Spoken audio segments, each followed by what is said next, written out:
Well, I think we got a little derailed, so that's probably my fault, as usual. Where were we? We were just talking about all the terrible things that happen under once private equity firms will buy your practice. So they'll make you see more patients to an unsafe degree. They'll code all of your visits as more complex than they are, whether it's accurate or not. They'll get rid of your staff, so you have fewer staff per patient. And then that just makes people feel bad overall.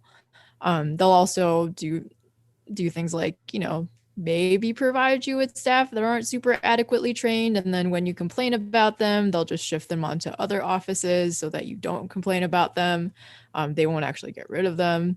They'll contract with one pathologist who keeps like a loaded gun in his desk. I don't know if you guys read that part of the story. I did. That rules. That was awesome. That part was like pretty sweet, actually. That's how I practice anesthesia. I'm sitting in the OR. I got that fucking thing on me. Nobody's going to sneak up on me behind the curtain. That's for damn sure. Okay. Nobody. Yeah, CRNA comes and, gives me relief for a break. I already saw you coming. Don't try it. Okay. I know what you're up to. You thought you saw a weakness, like private equity doesn't care. No. As long as you're pumping out those procedures, as long as you're putting in all those epidurals, and maybe not pregnant ladies, they won't care, right? They'll this pathologist that they contracted with would read all the slides with a pistol on his desk, and then he got arrested with a handgun, a folding knife, a vial of methamphetamines, and was fired. And then the Florida State Medical Board, so he must have been pretty bad. It's Florida.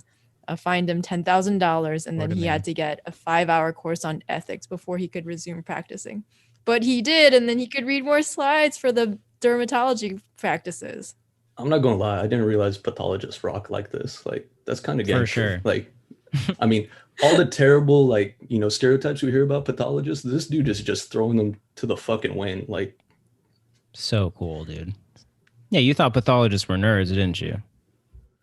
No, they're out in here stacking this cheese, okay? Nothing's stopping them, okay? Pistol on the desk, methamphetamine just in case you need it. Nothing's stopping these motherfuckers. They're not scared of shit, okay?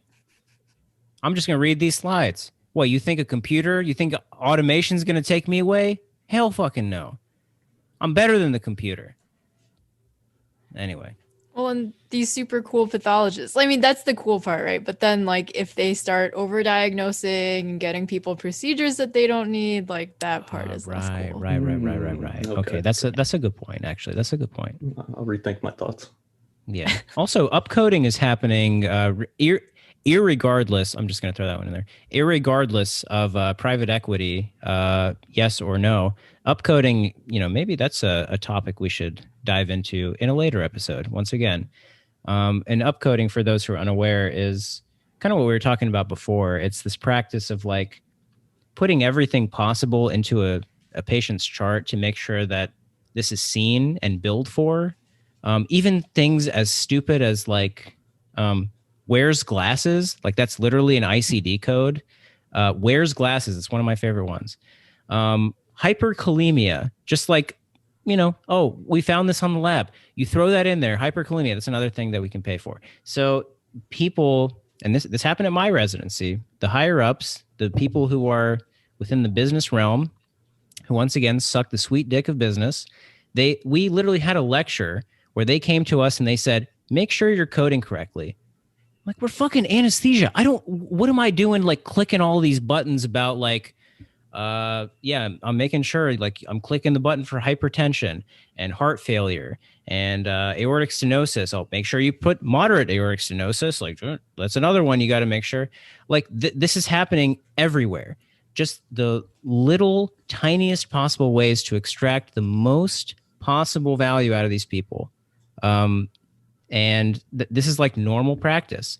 And it gets to the point where people, unfortunately, start coding for things that may not actually be true, just to get a bigger payout. Yeah. I mean, an immoral and go ahead. Sorry, I was just gonna say you kind of see that everywhere in terms of like how the way our notes get templated, right? Like, did you really check all cranial nerves? I didn't. I didn't take out my little canister of coffee beans. But 14-point review of systems. Like, are you sure you did the whole 14? Right. But when you're really trying to squeeze out as much money as you possibly can, like, and the financial pressures are even greater than in like a, say, nonprofit or even a for-profit hospital that's not owned by private equity firms will do things like hire MAs and then just basically teach them to check off every single fucking box on the physical exam, whether or not the doctors did them. Say that they asked, 500-point review of systems, just like shit to upcharge and make a little bit more money. And that's on top of just like all the other shitty things that they're doing, like negotiating for higher and like insurance payouts, which obviously don't get absorbed by the insurance company. That's going to get passed down to the consumer, or as we like to call them, patients at some point. Yeah. Hint, hint, the consumer, the customer is also the patient in this. Every time I hear the word client, like I just die inside. Yeah. So sad. Yeah, if you go to the hospital, make sure you tell your doctor to refer to you as their client. It's a little bit more important. A little bit. It provides a better kind of nature to the encounter when you're a client and not a patient. Well, the customer's never wrong, so your doctor can go fuck himself. So true. That's right. Oh, you think I should be on 40 of Lasix BID? Well, I think I should be on. Actually, I don't fucking know inpatient medicine anymore. I'm not going to embarrass myself. Never mind. Anyway, Lasix lasts for 6 hours. I remember that one. Anyway, just flexing now. That's all. Yeah. Do they have a cool name for Bumex? Like why it's called Bumex? Because it's I don't know. It's metabolized as buprenorphine. Is that what it is? No. No, I'm joking. That would be sweet though. Yeah, 2 in 1. For sure. Yeah, a little bit extra. You pee everything out and then get a little bit of mu agonism. Why not? Sorry, babe. What were you going to say before I cut you off? Trying to remember. Probably just the idea that like this is a perverse and like immoral system, and therefore it creates perverse practices and perverse incentives to continue those practices. I mean, we can sit here and talk about the immorality of doctors that choose to do this and all the different things about it. But these are products of a condition, and that condition is this like fragmented system. And private equity, like, what's that for the? Oh, I was just going to say, hashtag not all doctors. That's all I was going to say. Yeah, some of us recognize that we've already been proletarianized. Yeah. That's right. Which is, to your point, anytime people are telling you that there's some, there's different ways to say it, but any like variation of it's up to you to be the change you want to see in the world or like whatever bullshit like that, it's a complete misunderstanding of power. It's a complete misunderstanding of we live under structures in society that dictate more or less every moment in our workplace. And you can do as much as you want to enact change on your own. And you probably should, whatever you can, whether it's just talking to people or, do a QI project, make that Swiss cheese, like the big Swiss cheese, into like a little bit of Swiss cheese, just like smaller holes. Yeah, you should do stuff like that. But more importantly, if you want to enact change, you have to look at systems. You need to look at the things that require collective power, not just you making changes in your day to day. That's really the point that I think Bay is trying to get across. Is it's a systems issue, and even though we can talk about individual private equity firms or even individual people, like Joel Friedman, for example. Yeah, hate his guts. Fuck you, Joel Friedman. Come fight me. I have boxing gloves on, like ready whenever you fucking want. You piece of shit. You fucking gargoyle. I hate your guts. But there is a system that allows people like Joel Friedman to exist in the first place, and we can't lose sight of that. Well, I know listeners have like, if they've heard this, they've heard us also like bring up insurance, and they're like, well, I thought this was about private equity. Well, there's a good reason like why they go hand in hand. One way to think about that is how insurance as it is doesn't cover shit. And so anyone within the industry that has been paying attention for the past 10 years understands that America's rural healthcare has been devastated, just completely decimated, right? Rural hospital closures, et cetera, et cetera. Private equity finds a way to enter this like specific market because of those conditions. One in particular is the fact that you have an aging populations in these like geographical areas without access to healthcare, access to hospitals as they have closed, right? So you start having ridiculous things like air ambulance insurance. You never know when you're going to need it, you know? Just like, let's ride on the copter for fun, right? But it's crazy to think that this is a great thing to be on the marketplace, right? Like, make sure you have the right helicopter to take you to the hospital where you'll, maybe eventually die or not. That's something you should be thinking about. How much is a life flight? Because like an ambulance ride is like it's $40,000. Like, I mean, I'll tell an example here, like just in a sec. But the idea that we have a patient population that can't access care because care is no longer there in their area. So they have to literally oftentimes, especially if they're chronically ill, apart from if they have like an emergency, have to be flown into some like metropolis, right? Some urban hospital to receive care. And unbeknownst to them, if they don't have insurance, helicopter insurance, then they're going to pay upwards of $40,000 for this. Holy fuck. What's bougier than helicopter insurance? Like, I mean, like what a phrase. If I'm flying in that fucking helicopter, like, and paying that type of shit, it better have like at least fake Louis Vuitton or Gucci logos on the helicopter when like it drops me off at the pad.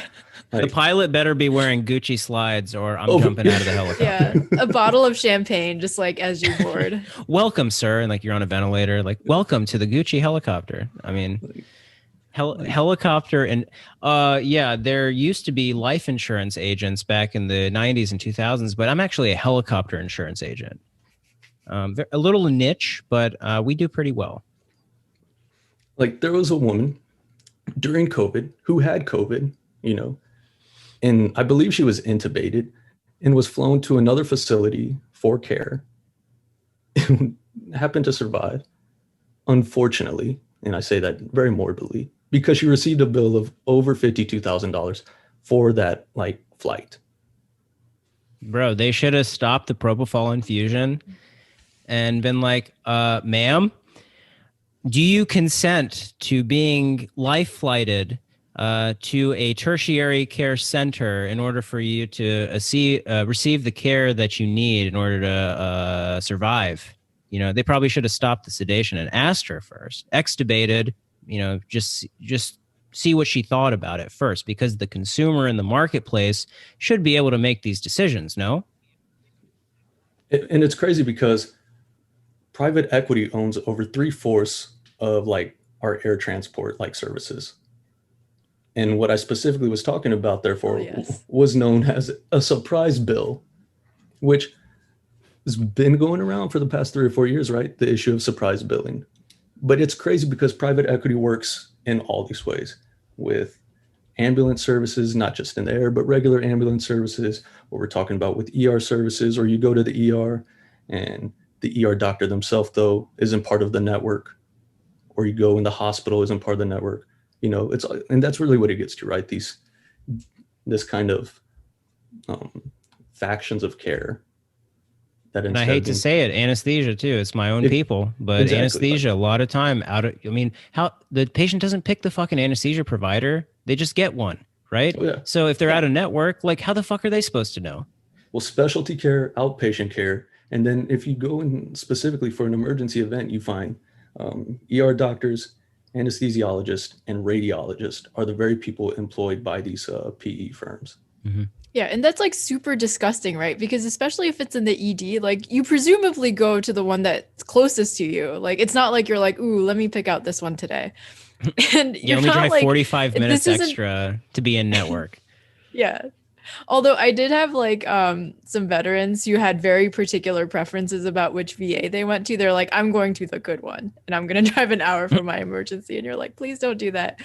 But like these patients like don't have a fucking choice in like where they go. It's a true emergency, but like that's how they exploit it, to just like be able to bill a couple extra thousand or tens of thousands of dollars when like people can't really refuse. Nor would the doctors know. Like, I don't know who is like in network. I assume if they're coming to see me, they are. And one of the Just crazy imagining. things. No, go ahead. Go ahead, bro. It's all you. No, it's you, man. I talk too much. Oh man, just kind of want to hug you sometimes. Oh shit, bro. Aw. Let's hug right now. One of the things that it also speaks to is if you are able to pay attention to politically what's going on with surprise billing. This was a fairly bipartisan issue, like meaning they had bipartisan support with stopping. So for the past 3 years, there have been many legislative attempts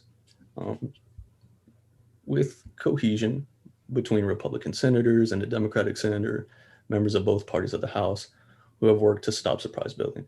And private equity showed the fuck out.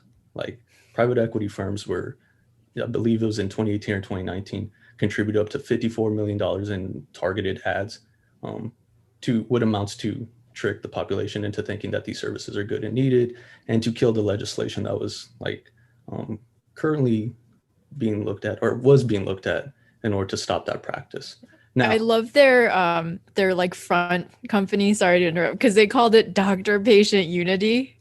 oh yeah, It made it sound Blech. so nice and like fuzzy, and we're just here to make sure Aw. that you can see your doctors. that is the unity Joe Biden is talking about. And if you're a millennial and you know the Chappelle Show, that is also the unity that the Five Fingers said in Rick James's skit.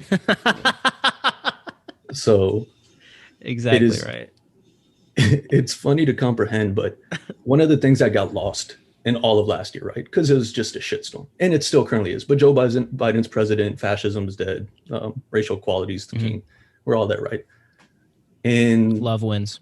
the second stimulus bill, if I'm not mistaken, in December that was passed, part of that massive legislation, what happens when those massive legislation projects like do kind of unfold?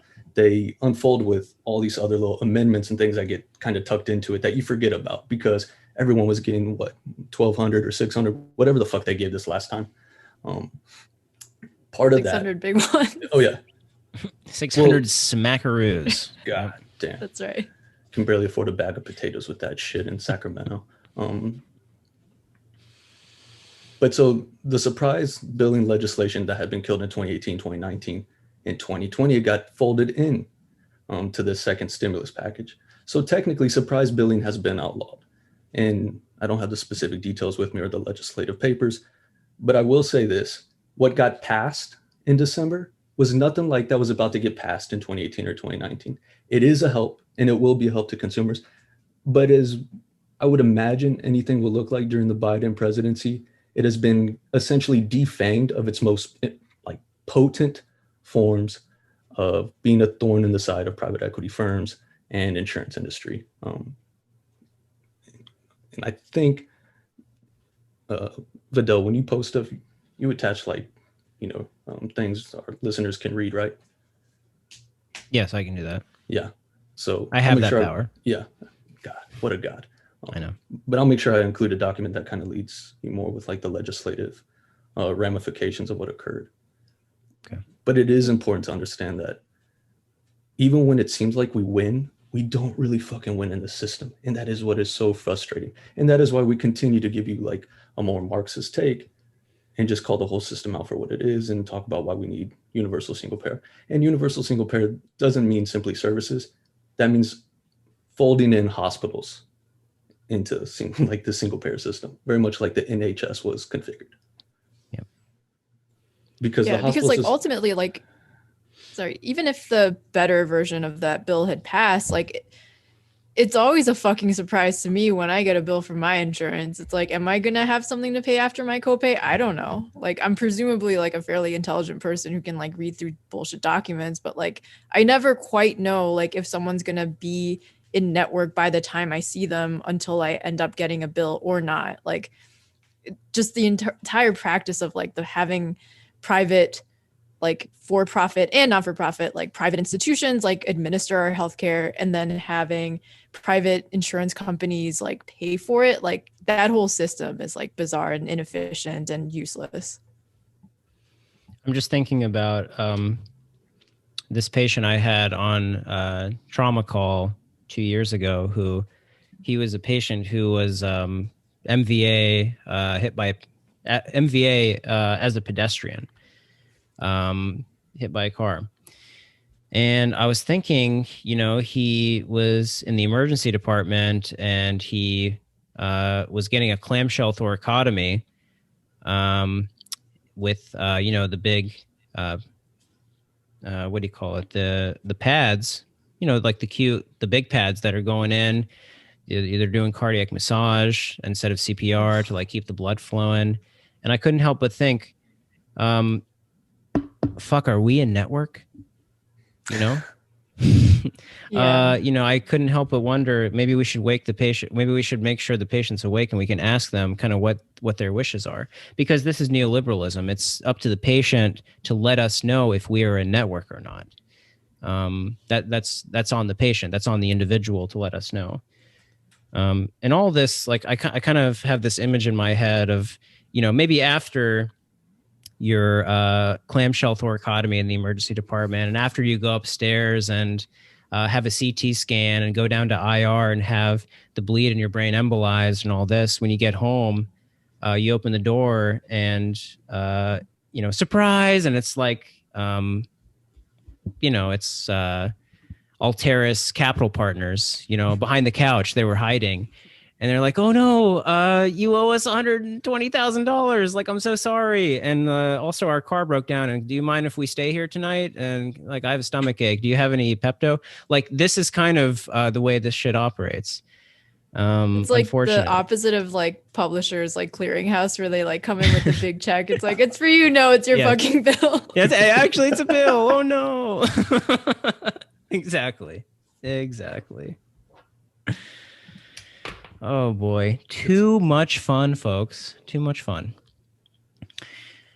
Well, where are we at here? Are we winding down? Or do we want to talk about a couple of specific horror stories with the last maybe 10 minutes or so?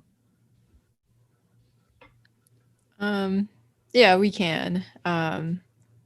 Like, aside from all the, I guess, dermatology stuff we've been talking about, one of the private equity firms that had bought like Team Health and Envision, they also cut a bunch of doctor pay.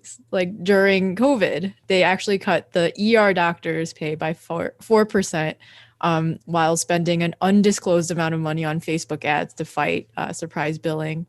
And all those like billions of dollars that they put into the doctor-patient unity team. Sweet.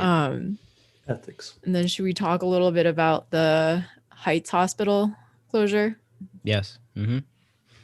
So I don't know if this one's like specifically private equity related, but it certainly smells like it to me. So Heights Hospital is a hospital in Houston that literally had its door locked by their landlord. Because they owe more than $3 million in back rent. And then the doctors and, nurses and healthcare workers were forced to treat the patients in the parking lot because they literally could not open the doors. They had changed the locks on them. So I guess it's like, yeah, I don't know. It's like I feel a little bit of solidarity with my employers, knowing that like they too could get evicted and get their locks changed on them like overnight for no reason if they don't pay their rent.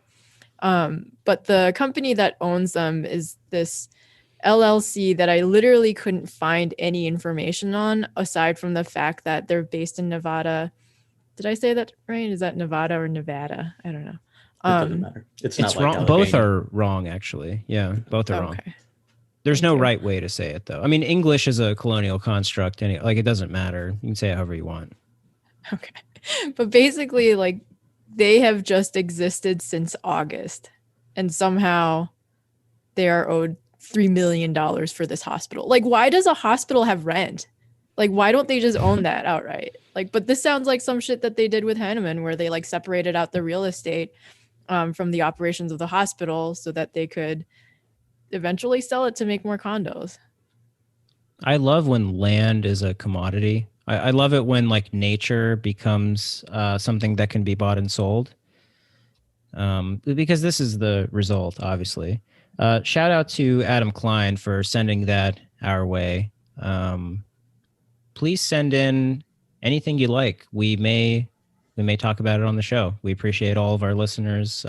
This is how we show solidarity with our listeners out there. So thank you. Yeah, and similar to that is also Mercy Hospital closing in Chicago, which is another like very historic old safety net hospital that's going to close because they have a monthly operating loss of $4 million. Like it makes no fucking sense that we even use those terms or think about it like that, like operating loss. Like you provide fucking care. What do you mean you lose, right? It's almost like the example you were giving earlier about like someone showing up and like, having inverted like Publishers Clearinghouse. Like it, in what fucking system where you save a patient's life, where you provide the highest quality of care that is imaginable, and yet in our day and age, how many people do we know who have literally lived through those events and then have that said they wish the doctor hadn't had saved them because what came of it was even worse? That's the world we're living in, right? Like this completely inversion. I remember rotating through the neurology clinic and like a surprising number of patients would carry cards or like medical alert bracelets that would say like, do not call the ambulance. Because if you just like leave me alone, I'll probably be okay. And I can't afford it because it's like thousands of dollars. And these are people, even with insurance, like they would still be crippled with, like the amount of debt that they would end up with. There was like a story I'll never forget. It was a couple years ago now, but there's somebody who maybe they got like accidentally hit by the subway, or you know what I'm talking about. They were like about to board a subway train and they got injured somehow, and people were crowding around. They're like, oh god, somebody call an ambulance. And he was like, no, don't call an ambulance, I can't afford it. How fucking sad is that? Yeah. That's how not a single disgusting story. is that? Because that's our society. People take fucking Ubers to the hospital. What the fuck, people? Yeah. Oh yeah, like there are multiple stories like that throughout the past decade that we've heard of people, having a leg ripped off and just being like, nope, tourniquet and fucking my friends will drive me. Yeah. Yeah, they all of a sudden are wildlife field medicine gurus. They just slap a tourniquet on and hopefully don't bleed out and maybe it'll stop. This is the reality. It's like people are avoiding care, and it's not just in traumatic situations. Kind of what I was saying before. People don't even seek primary care because they know that in the end they're not going to be able to afford the copay or coinsurance or like whatever treatment is actually maybe needed. Like, oh no, I have to take lisinopril to lower my blood pressure, or like Lipitor. Like, yes, sometimes you could say like these are cheap medications, whatever, but like, oh, like what if you have to take insulin for diabetes now? You're on metformin and now you have to take insulin. There are people who literally are cutting their insulin doses in half because they can either, they have to make the decision, do I eat tonight or do I buy my insulin? Do I pay my rent this month or do I pay for my insulin? And people die because of this. Okay? It's not just like, it's a really tough time, a bad experience for a lot of people. No, people fucking die because of this. Okay. It's a disgusting system that benefits a very small number of people. And if you are a cuck and you think that people don't deserve healthcare as a human right, I don't know what to tell you at this point, because all signs point to healthcare should not be a commodity. It is a fucking human need, and it should be given to people free at the point of care. There's no other argument you could give that makes any sense. And I'd like to add, like, if we're getting to this point where we're talking about like the proletarianization of people, and also not just people, but their beliefs and their attitudes.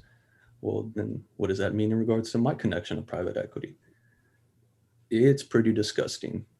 Private equity raises money from investors, which goes to serve as a down payment on their leveraged buyouts. But a huge source of that money that they raise and then use for those leveraged buyouts comes from workers themselves, pension funds, retirement funds. Yep.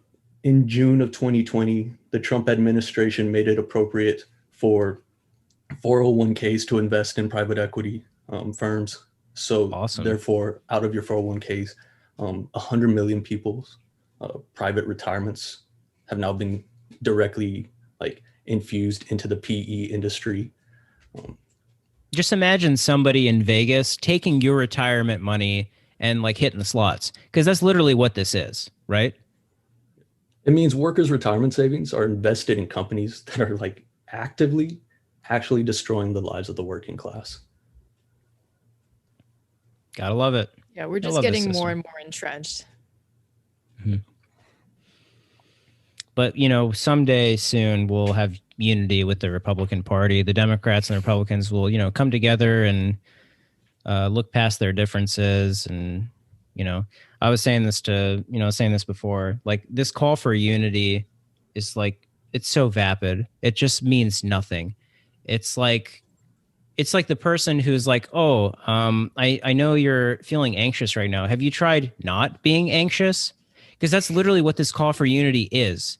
It's like, hey, there's so many fucking problems in society. There is political polarization that is only escalating as time goes on.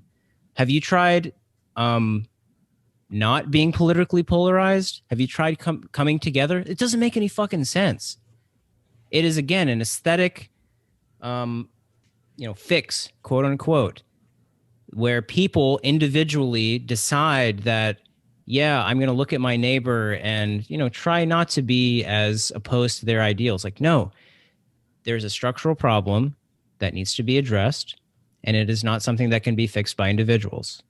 Yeah, where we need to have unity is like with other workers to get rid of this fucking system, because like when your job is taking care of patients, when your job is like trying to make lives better, you can't possibly do that while generating profit, and that being the overarching theme of your entire employment, right? Like it doesn't make sense. Like the decisions that are financially sound, quote unquote, or that will make more profit for people who care, like, are not the ones that are going to serve you nor your patients. It's about time to recognize your class connection and distinctions and to violently fight for it. Because if you think Joe Biden and like the incoming or now here Democratic administration is fighting for you, well, you should think about this. Private equity firms, like their CEOs, their VPs, and the people that work for these firms invested heavily into both parties during the entire election season. Yep. So forgive me if this isn't his proper name, but I believe it's Steven Schwartzman, who's the CEO for Blackstone, which is the largest PE firm, donated up to 25 million of his own dollars to ensuring that Donald Trump would either remain president or that the GOP would maintain the Senate.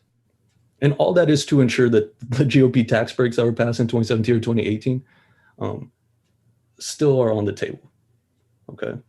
At the same time, they hedged their bets and they invested heavily into the Democratic primaries. But guess who they didn't give money to? Lo and behold, it wasn't Bernie Sanders or Elizabeth Warren. No. It was Deval Patrick, of all people. God bless him. Like, just running an absolutely no-need campaign. Mike Bloomberg, Pete Buttigieg. Famous progressive Mike Bloomberg. Mm-hmm. Now, here's the thing. These obviously are like, people that must hate women because they really didn't devote, put money into any of the women's campaigns. So even though Kamala the cop and Amy Klobuchar didn't receive, PE funds. Nothing for Tulsi? No, sadly, no. Well, I mean, Amy Klobuchar isn't a woman. She's like an anthropomorphic robotic entity, I think. I mean, I'm not sure if maybe I'm wrong. I don't know. That's kind of my conception when I listen to her talk, at least. I honestly feel like she's the blueprint for those new robotic dogs that the army's trying to use to kill brown people in the Middle East. Like Amy Klobuchar, literally was what they were looking at. If you take Amy Klobuchar's skin off, she's one of those Boston Scientific dancing robots who are gonna be hint hint. They're gonna be the fucking police of the future. So every time you watch those videos, you're like, holy shit, so cool. Technology is really progressing. These are the entities that are gonna be enforcing an ever escalating surveillance state and state violence and repression over the next decade. So hope y'all are excited about that. But that's why it's important to understand that private equity is heavily invested in the system as it is, okay? Because guess what? They also donated heavily to Joe Biden. Blackstone VPs had campaign fundraisers for him to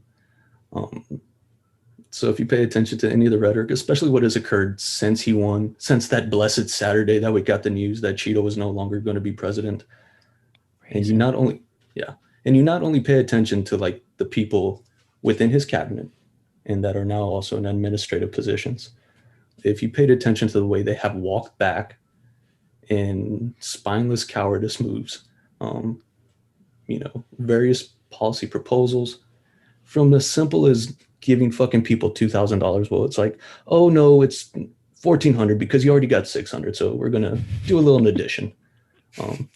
Which, mind you, it's just math. So many fucking people in Georgia that were out there campaigning for Warnock and Ossoff were completely invested and committed to spreading the message to Georgia Senate voters that they were going to receive $2,000. Why? Because they are working class people who have been absolutely, utterly devastated by the past year.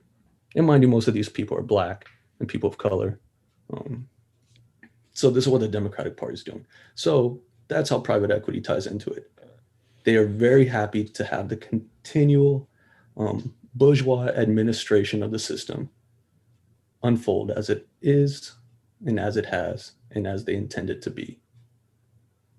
Every time you see Joe Biden on television or, wherever, I just want you to remember the phrase that he himself uttered early on in the primary. Nothing will fundamentally change. So just keep that in your back pocket. Keep that in the back of your mind. Anytime you get excited about this man and the people that are going to enter his cabinet and anybody in his sphere of influence, nothing will fundamentally change. So that's what you have to look forward to. I will say that there's little hope on the horizon from the perspective of historical circumstance, which I'll provide briefly.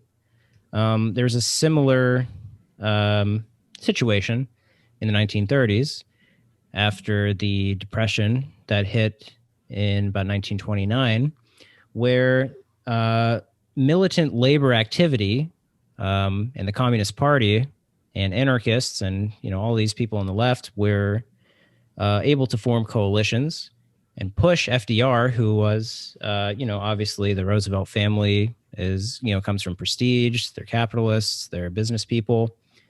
They were able to push this president to the left and tell him, hey, we have to make reforms, we have to make sure that we can provide for working people or else, right?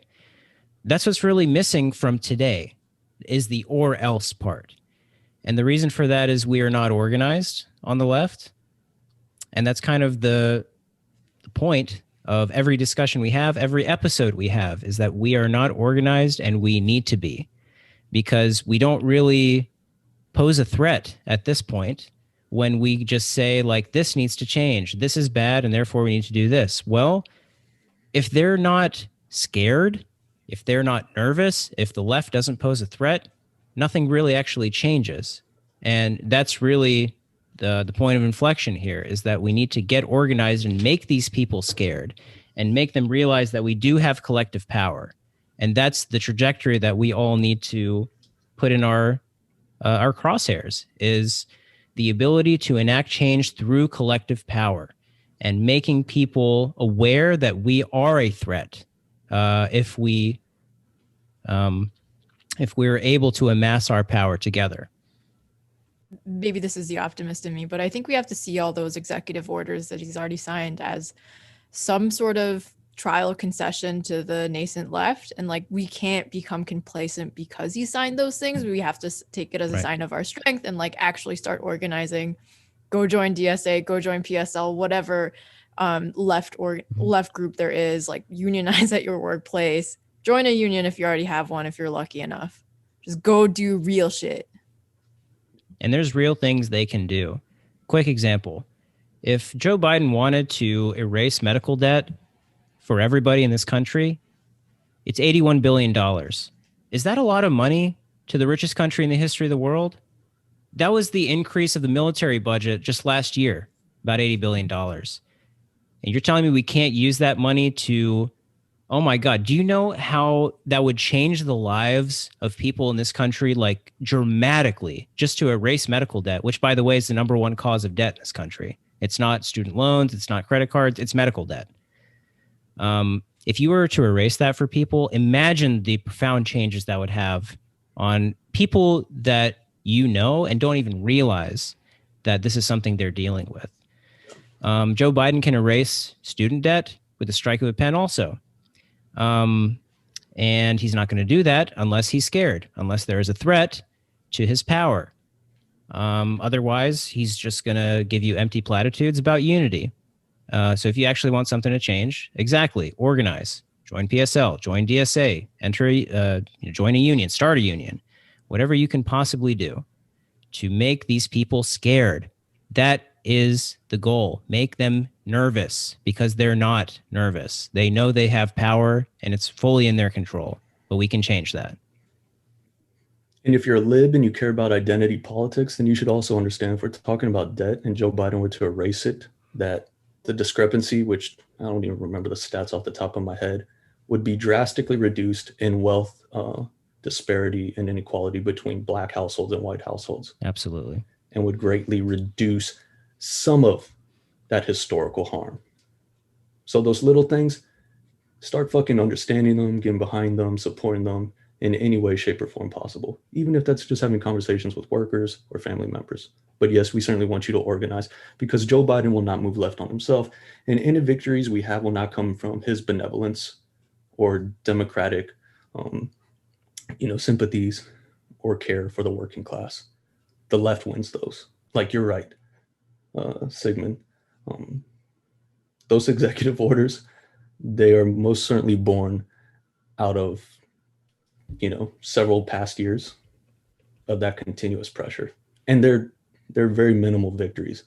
Like, in fact, the way libs are cheering about rejoining the Paris Climate Accords, and stuff like that. Like, okay, these are very, very hollow things. Like, oh my God, thank God we're back with the WHO and shit like that. Surface level.